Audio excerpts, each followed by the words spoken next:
ये जो खालिस्तानी आतंकी संगठन है, इनकी फंडिंग कौन कर रहा है? जनता को यह समझना चाहिए कि ये उस दिन लाल किले में पहुंच के ये गद्दार लोग, ये नपुंसक लोग वहां पे खालिस्तान का झंडा फहरा रहे थे।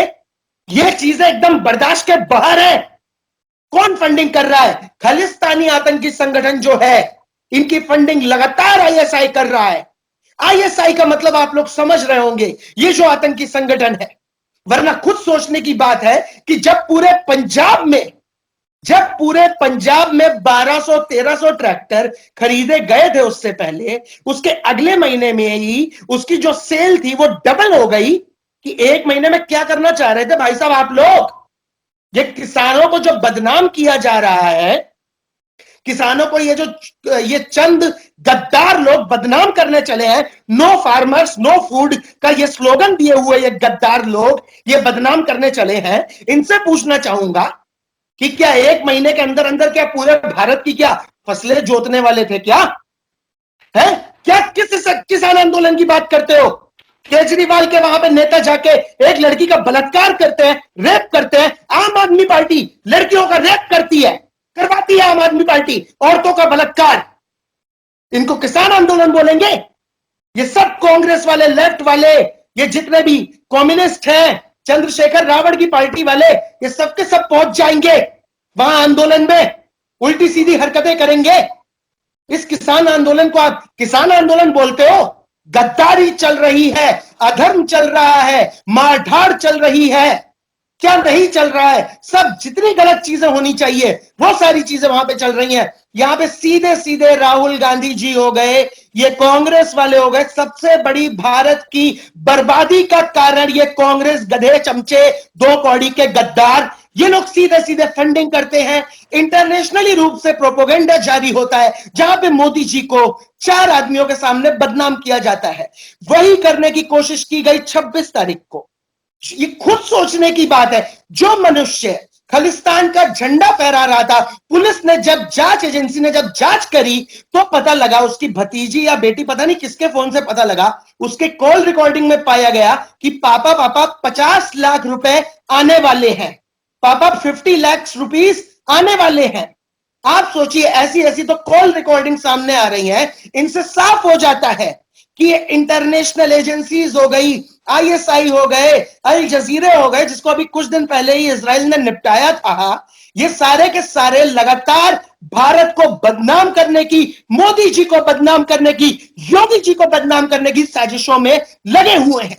शिखर जी, पहला सवाल तो मेरा यही रहेगा कि 26 जनवरी को जो किसान आंदोलन के नाम पर वहां पर लाल किले पर जो हिंसा हुई वो सबने देखा, उसका कहा जा रहा है कि अब वो साजिश थी और पहले से ही देश को बदनाम करने के लिए वहां पर साजिश के तहत वो सारी चीजें करी गई थी।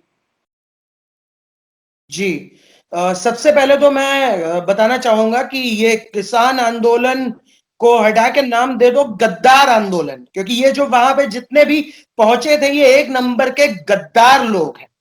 दिल्ली पुलिस धीरे धीरे करके खुलासे कर रही है, और जैसा कि आपने बताया, खुलासों में सारी चीजें धीरे धीरे करके क्लियर होती जा रही हैं। क्योंकि जितनी ट्रैक्टर्स की सेल जो कि नवंबर में हुई थी, उससे आई थिंक डबल सेल हुई है दिसंबर के महीने में, किसान आंदोलन से कुछ दिन पहले ही। अगर इसको आंदोलन का नाम देते हो तो भाई नाम बदल लो, क्योंकि इन्हीं पद चिन्हों पर, जैसे ये वहां के ये नकली भेड़िए चल रहे हैं, इन्हीं पद चिन्हों पर पाकिस्तान चल रहा है, तालिबान चल रहा है, ये सब इन्हीं पद चिन्हों पर चल रहे हैं। और वहां की तबाही जो है वो किसी से छुपी नहीं है, सब हमारे सामने है, हमारे और आपके सामने है। जी जी, यस रोहन सर, लाल किले पर इनके जो किसान रूपी बहरूपिये थे, जिन्होंने हिंसा करी, वहां पर जो गुंडे थे, उनका ये भी प्लान था कि लाल किले पर कब्जा करके वहां पे बुजुर्गों को बिठाना और देश का सर पूरी दुनिया के सामने झुकाना। इस चीज को किस तरीके से देखते हैं? देखिए, मोदी के खिलाफ एक इंटरनेशनल साजिश तो चल रही है। मोदी जी हो गए, योगी जी हो गए, इनके खिलाफ अमित शाह जी हो गए, इनके खिलाफ इंटरनेशनल साजिश तो चल रही है।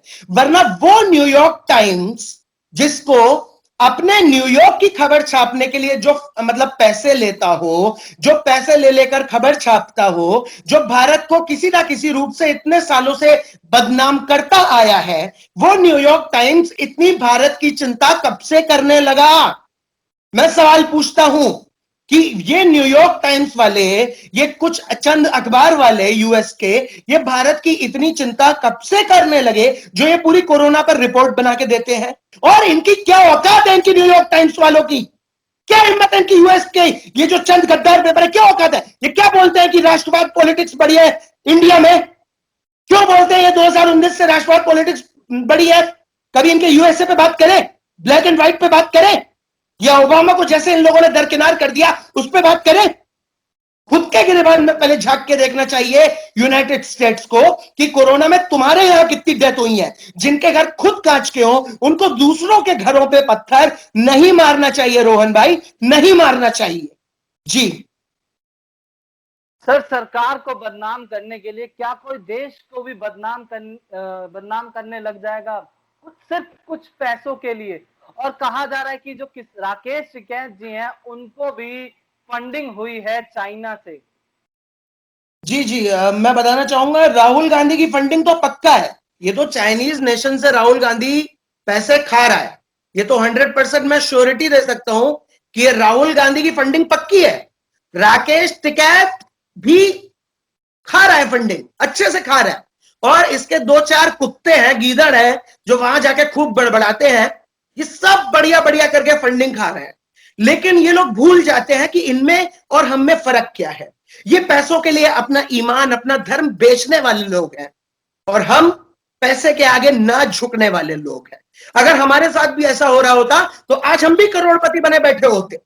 कौन नहीं कर रहा है फंडिंग? अरे इन लोगों ने तो ये तक सोच लिया था कि 26 जनवरी के बाद में प्रोटेस्ट सेंटर बना दिया जाएगा, लाल किले को, लाल किले को प्रोटेस्ट हेडक्वार्टर बना दिया जाएगा।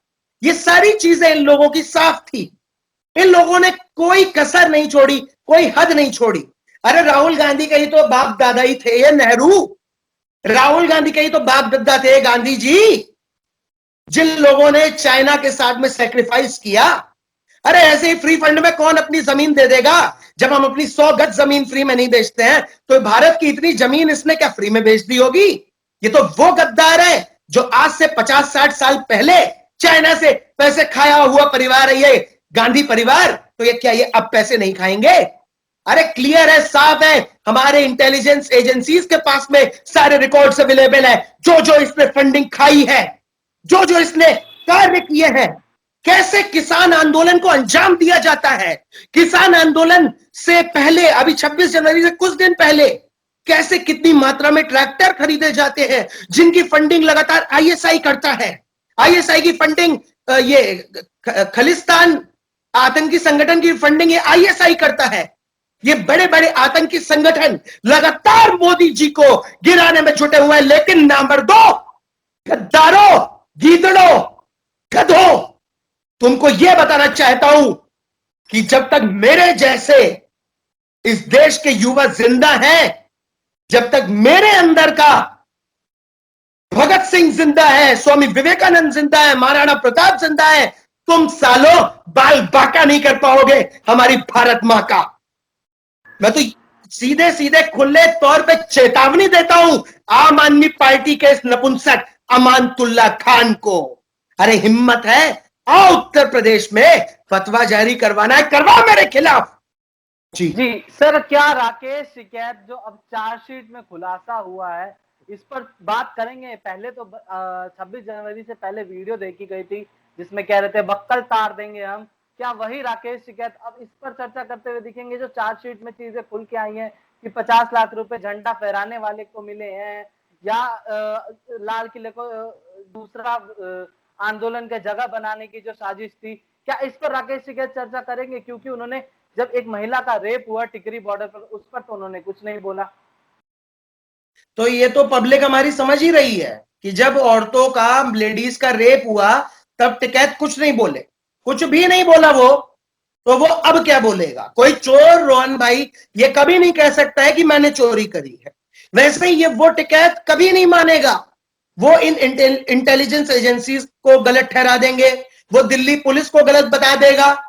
वो जब आर्मी को गलत बताने से पीछे नहीं हटा, जब बीएसएफ को गलत बताने से पीछे नहीं हटा, उसने डॉक्टरों पे सवाल उठा दिए, उसने सरकार पे सवाल उठा दिए, इंटरनेशनली गैर हिंदू मुल्कों से, इंटरनेशनल बड़े बड़े देशों के साथ मिलकर उसने पूरे विश्व में प्रोपोगेंडा किया। और उस गधे ने एक बार भी यह नहीं सोचा कि इससे हमारे भारत की, हमारे देश की कितनी बदनामी हो रही है, इसका फायदा कितने ये पाकिस्तानी हो गए, अफगानिस्तानी हो गए, ये खलिस्तानी हो गए, कितने लोग मजाक बना रहे हैं, कितने लोग इन सारी चीजों का फायदा उठा रहे हैं। जब उस गधे टिकैत ने उस समय नहीं सोचा तो अब क्या सोचेगा?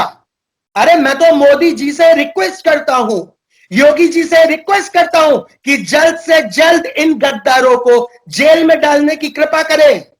अरे बहनों के साथ में, जिन बहनों के साथ में बलात्कार हुआ है, रेप हुआ है, उनको न्याय मिलना चाहिए, न्याय तो मिलना चाहिए। लेकिन विडंबना देखिए भाई साहब, विडंबना देखिए कि ये वही महिलाएं हैं जो वहां पे किसान आंदोलन में उनका समर्थन करने पहुंची थी। जब तुम अपने घर की औरतों को, बहनों को नहीं छोड़ पाए तो तुम दूसरों को क्या छोड़ोगे? अरे पब्लिक, हमारी भारतीय पब्लिक खुद अब इतना समझ जाए कि यहां पे किसान आंदोलन के नाम पे किन घटिया वारदातों को, किन घटिया हरकतों को अंजाम दिया जा रहा है। जी सर, जो 26 जनवरी से पहले ही कुछ दिन पहले डाटा मिला है जिसमें दिल्ली पुलिस को, जिसमें कहा गया है कि 26 जनवरी से पहले ही काफी ट्रैक्टर्स खरीदे गए, तो आखिर इन ट्रैक्टर्स को खरीदने का पैसा इन किसानों के पास आया कहां से? देखिए, ये पहली चीज तो किसान नहीं है, मैं आपको क्लियर करना चाहूंगा। वहां आंदोलन में मैं भी गया, गाजीपुर बॉर्डर गया, टिकरी बॉर्डर गया, वहां पे मुश्किल से 10-20% वो किसान दिखाई दे रहे थे जिनको जबरदस्ती खींच खींच के लाया गया था, जिनको जबरदस्ती कहा गया था। उनसे आप सवाल पूछ लो, उनसे आप पूछ लो किसान आंदोलन क्या है, तो उन बेचारों को मतलब नहीं पता है कि किसान आंदोलन है क्या, इसके फायदे क्या है, इसके नुकसान कुछ नहीं पता उनको। अरे मर्सिडीज जीप पे बैठ के सुट्टे फूक रहे हो, पिज्जा खा रहे हो, फुट मसाज ले रहे हो, डीजे चलवा रहे हो, इसे आंदोलन बोलते हो तुम लोग? ये आंदोलन नहीं चल रहा है वहां पे। दूसरी चीज, इनकी फंडिंग लगातार ऐसा ही कर रहा है, डंके की चोट पर कह रहा हूं। और जो मैं कह रहा हूं, इन सारी बातों को बाहर पहुंचाया जाए। सर एक चीज और है कि सोची समझी साजिश के तहत अभी भी सरकार को बदनाम करने के लिए, या अपना जो 6 महीने पूरे हुए थे किसान आंदोलन को, उसको मनाने के लिए देखा गया कि काफी किसान उठकर पंजाब से फिर दोबारा इस कोरोना काल में भी आए हैं। इस पर क्या कहना चाहेंगे आप? ये कोरोना काल में आए हैं, काला दिवस मनाने के लिए आते हैं, ये दुनिया भर का बवाल करने के लिए आते हैं। ये खुद को किसान आंदोलन बताते हैं, कहते हैं कि हम किसान आंदोलन कर रहे हैं, हम ये कर रहे हैं, वो कर रहे हैं। अरे गद्दारों, जब 1992 में कार सेवकों पे गोली चलवाई थी मुलायम सिंह यादव ने, तब कहां पे थे तुम? अरे गद्दारों, जब 2002 में पूरे हिंदुओं की ट्रेन जला दी गई थी, तब कहां थे तुम? अरे गद्दार किसानों, ये गद्दार, ये भेड़िए जो किसान के रूप में आ गए हैं, जब 26/11 जैसे हमले हुए तब कहां थे तुम? अरे गद्दारों, जब 2012 में निर्भया का रेप हुआ था तब कहां थे तुम? अरे गद्दारों, नपुंसकों, जब वहां पे मथुरा में जामा मस्जिद बना दी गई कृष्ण जन्मभूमि से चिपकी हुई, तब कहां थे तुम?